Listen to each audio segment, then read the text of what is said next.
بشرا دیکھیں، تمام ممالک کی نا ایک خارجہ پالیسی ہے، ایک انرجی پالیسی ہے۔ یہ جو ہماری کرائسس ہیں یہ انرجی پالیسی نے ڈیل کرنے ہیں۔ انفارچونیٹلی ہماری انرجی پالیسی کا کوئی واضح فیوچر ویژن ہی کوئی نہیں ہے، اور ابھی مجھے اس بات کی سمجھ نہیں آئی کہ پیٹرول کی قیمت بڑھانے سے کیا پیٹرول ان کے پاکستان سے نکل آئے گا، یا یہ زیادہ کروڈ آئل جس نکال کے اس کو جو ہے نا یہ فلٹر کر لیں گے، اس کو جو ہے نا صاف کر کے اس کو یوز کر لیں گے۔ بیسیکلی انہوں نے امیجیٹلی جو ان کو سٹیپ لینے چاہیے تھے وہ نہیں لیے کہ یہ کریں کہ جتنے آفیسرز ہیں ان کی گاڑیاں جو ہے نا ان کو جو ہے نا راشننگ کر دیں، جس کو 500 لیٹر پیٹرول ہے اس کو 250 کر دیں، اس کو 300 کر دیں، جس کو جتنے بھی ان کے ہیں منسٹرز کا ہے باقی لوگوں کا ہے، انہوں نے عوام پہ بوجھ ڈال دیا ہے۔ مجھے اس بات کی سمجھ نہیں آئی کہ جب یہ پیسے زیادہ لے رہے ہیں تو کیا وہاں سے زیادہ تیل ان کو مہنگا مل رہا ہے؟ تیل مہنگا نہیں مل رہا ہے، تیل کی شارٹیج ہو رہی ہے۔ ایشو اور ہے، سلوشن ہمارے یہاں صرف ایک ہے، کچھ بھی ہو جائے تو عوام کو جو ہے نا ذلیل کرنا شروع کر دیں، ان کا ریٹ بڑھا دیں، تو وہی کچھ یہاں پہ کیا ہے۔ ایسا نہیں ہونا چاہیے تھا۔ پوری دنیا میں آئل کرائسس شروع ہو گئے ہیں، یہاں بھی، یہاں ہمارے یہاں تو شروع نہیں، اینڈ ہو گیا نا کہ ابھی سے ہی انہوں نے پری ایمپٹیولی تقریباً کو 55 روپیز بڑھا دیا ہے، اور جس کا کوئی تک نہیں بنتا اس پہ کیوں اتنا بڑھایا ہے، کیا وجہ ہے۔ ہوتا ہے نا کوئی پالیسی سٹیٹمنٹ آئے، کوئی بتاتے کہ کس وجہ سے ہم نے بڑھا لیا ہے، کوئی کچھ نہیں ہے۔ بیسیکلی ہونا یہ چاہیے تھا کہ پیٹرول کا یوز و فریکٹ یہ کام کریں، اس کا استعمال کام کریں۔ وہ استعمال کام نہیں کیا، ریٹ بڑھا دیا ہے، جو بالکل غلط ہے۔ جو جیسے آپ نے خود کہا کہ جو غریب کو غریب تر اور جو امیر کو امیر تر کرتا جائے گا، اور نتیجہ کیا نکلے گا کہ ہمارے ہاں کرائم بڑھے گا، ہمارے ہاں لالیسنس بڑھے گی، ہمارے ہاں ڈپریشن بڑھے گا، ہمارے ہاں ہیلپ لیسنس جو ہے لوگ ان کی تعداد میں اضافہ ہو جائے گا۔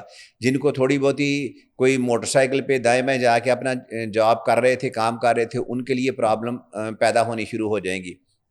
گورنمنٹ کو چاہیے یہ کہ یہ ایک پالیسی بنا کے تو ان کو ٹرانسپورٹیشن کی سروسز دے، سبھی کو کہے کہ جی ٹھیک ہے، پیٹرول کی شارٹیج ہے، آپ لوگ اپنی پرسنل وہیکلز گورنمنٹ سمیت سارے گھر میں کھڑی کریں، ہم آپ کو جو ہے نا پبلک کنوینس دیتے ہیں، سستی پبلک کنوینس دیتے ہیں، اس کا کوئی ویکلی کارڈ بنا دیں اور وہ گھروں سے اٹھائیں، لوگوں کو دفتروں تک پہنچائیں۔ جو جس طرح یہ اورنج لائن ٹرین ہے اس طرح اور کوئی سروسز دے دیں۔ اس سے یہ ہوگا کہ لوگوں کے پرابلمس بھی کم ہوں گے، اور لوگوں کی جو کمیوٹ کرنے کی پرابلم ہے وہ ختم ہو جائے گی، اور آپ کی سوسائٹی میں امن رہے گا۔ یہاں پہ ہوگا ابھی یہ کہ چونکہ امریکہ نے جو کیلکولیٹ کیا تھا وہ بالکل غلط ہوا۔ امریکہ کا خیال تھا، ٹرمپ کا خیال تھا کہ within couple of days, یعنی 2 یا 3 دنوں میں، جیسے انہوں نے پہلے B-52 بمبارڈمنٹس کی، اور اس کے بعد کہا جی ہم نے اس کی جو ہے یورینیم انریچمنٹ کی فیسلٹیز اور کیپیسٹیز دونوں تباہ کر دی ہیں، اب کام ختم ہو گیا۔ اگر اس وقت ختم کر دی تھی 2 ماہ پہلے تو اب کہاں سے دوبارہ بن گئی؟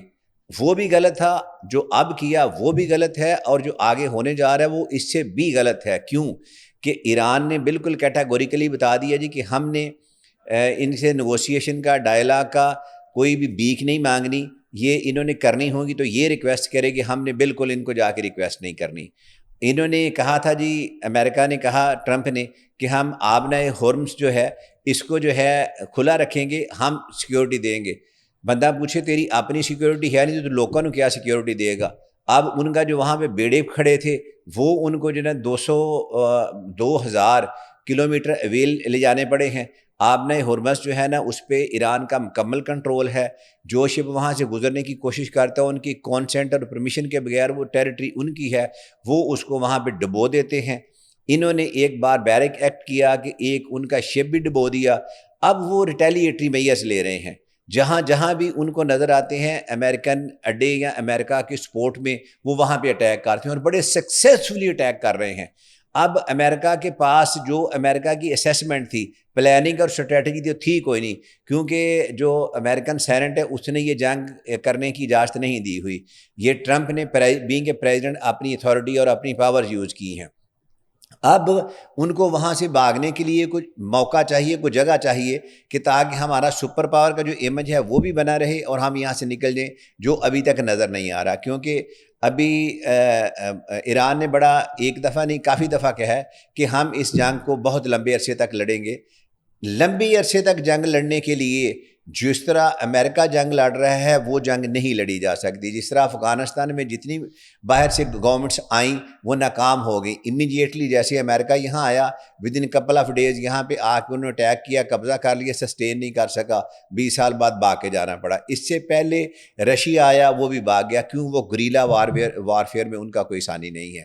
اسی طرح ایران کے میزل پروگرام جو اتنا ڈینجرس ہے کہ اب ان کے جو ابھی انہوں نے جو کل رات سے میزائل چلانے شروع کیے ہیں وہ کلسٹر بم کی طرح ہیں, اور جو ان کا ریسیپٹر پروگرام ہے, جو ریسیپٹر آگے یہ چھوڑتے ہیں اس کو جو پکڑتے ہیں, وہ ناکام ہونا شروع ہو گئے ہیں. کیوں ناکام ہونا شروع ہو گئے ہیں؟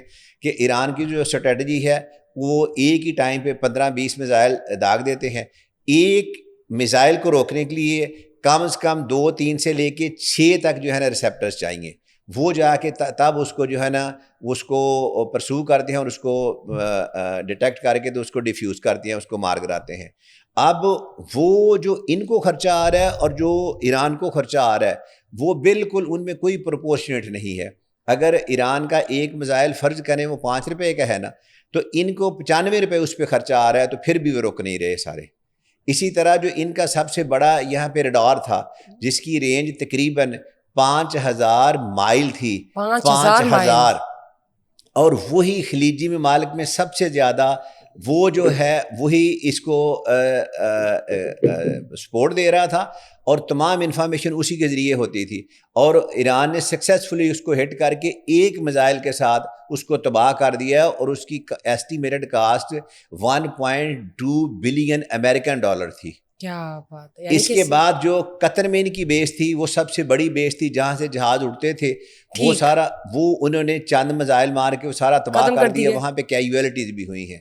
اب آپ نے ہرمز کھلنے کا ابھی تک تو ان قریب کوئی چانس نہیں. اچھا آپ یہ دیکھیں کہ ان کا آپس میں جو ہے وہ بجائے ظاہر ہے سپریم لیڈر کا ایک ہو جانا, اللہ ان کو ان کے درجات بلند فرمایا, آمین. اور اس کے بعد یو ایس کا ایک سٹانس ہے, وہ یو ایس اپنی جگہ اپنے سٹانس کو لے کے بہت وہ مطمئن ہے, اور decisions are relative, choices are relative, opinions are relative. ان کو لگتا ہے وہ ٹھیک ہے, ایران کو لگتا ہے وہ ٹھیک ہے.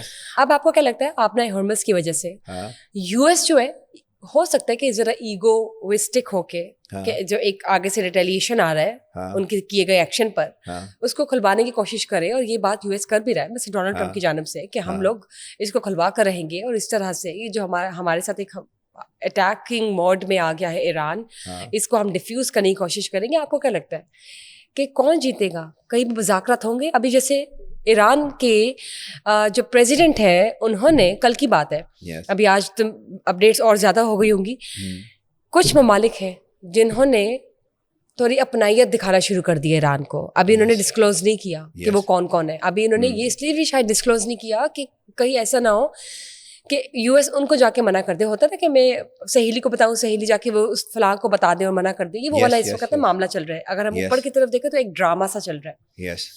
اب ایران کے ساتھ اگر کچھ ممالک مل جاتے ہیں, یا اگر مسلم کنٹریز کی بات کرتے ہیں جو اراؤنڈ 57 اور 58 کڈ بی, اگر ان سب کی یونٹی ہو جاتی ہے, میں آپ سے ایک پرسپیکٹیو آپ کا لینا چاہتی ہوں کہ ہم ایک فار ایگزامپل اگر سارے مسلم ممالک اکٹھے ہو کر یکجہتی کے ساتھ ایران کے لیے کھڑے ہو جائیں تو کیا ہو سکتا ہے؟ سینیریو سچویشنل ہے یہ بڑی ہائپوتھیٹیکل بات آپ نے کی ہے, ایسا پاسبل نہیں ہے, نہیں ممکن, کیونکہ ہمارے جتنے بھی مسلمان ان کے ویسٹڈ انٹرسٹ ہے. وہ کیا ویسٹڈ انٹرسٹ ہے؟ پالیسی سب کی ڈفرینٹ ہے, پالیسیز ڈفرینٹ ہے. ویسٹڈ انٹرسٹ ہے جہاں جہاں کنگشپ ہے, امریکہ ان کو بلیک میل کرتا ہے کہ اگر آپ نے ہمارے خلاف کھڑے ہوئے تو ہم آپ کے لوگوں کو پیسے دے کے آپ کے خلاف کھڑے کر کے بغاوت کروائیں گے اور یہاں پہ ڈیموکریسی لے آئیں گے.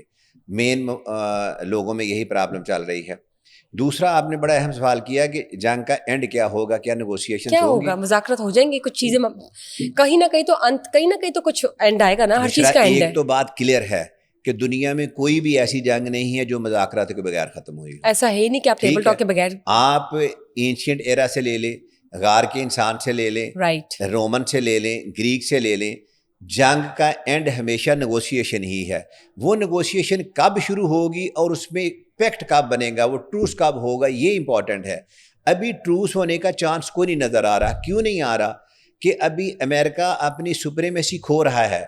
کیونکہ امریکن سینٹ میں جو ڈسکشن ہوئی ہے اور جو امریکن پیپل میں ہو رہی ہے, جو امریکن تھنک ٹینک نے ڈسکشن کی ہے, ہاں جی یہ بڑی امپورٹنٹ ہے آج کی, وہ سارے کہہ رہے ہیں کہ ٹرمپ نے ود آؤٹ فارمل اپروول اور ٹرمپ نے ود آؤٹ پریپریشن, ٹرمپ نے ود آؤٹ پلاننگ یہ حملہ کر دیا ہے, اور یہ جنگ ہماری نہیں, یہ اسرائیل کی جنگ میں ٹرمپ نے جو ہے نا ہمیں گھسیٹا ہے, اور اس کی وجہ سے ہماری superiority that is at stake, and this is so.